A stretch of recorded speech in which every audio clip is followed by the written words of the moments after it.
adhurimet të cilat ne i bojmë në këtë botë, mos t'i bojmë për dikant tjetër, por t'i bojmë vetëm për Allahun subhanahu wa taala. Pse ka njerëz që e falin namazin për ndonjë interes, për interesat e kësaj dhunjaje?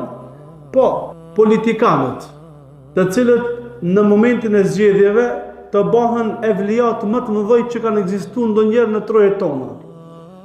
Ditën e parë apo orën e parë të ditës së zgjedhjeve i harojnë me xhamia me të gjithë. Isha pas duke menduar, thash me bëni lutje dhe apel urgjent tek banorët e komunave tona, eventualisht para zgjedhjeve ose më njëherë pas zgjedhjeve ta lëshojnë vendin. Pse? Urgjent. Pse? Për shkak se ka me pas investime aq të mëdha, saqë s'kena me pas mundësi me lëviz. Ka me pas investim në sjellës, ka me pas kanalizim, ka me pas me shtru rrugë, shkolla kanë me ndrejq, qerdhe kanë me ndrejq, salla kanë me ndrejq, pishina, s'kena me ditë ka me hecë, nëse kaos ka mu bëhe.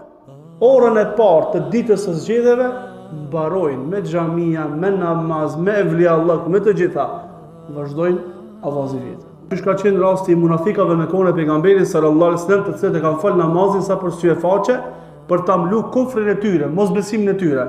Të njëjtën e bëjnë sot politikanët në vendet tona.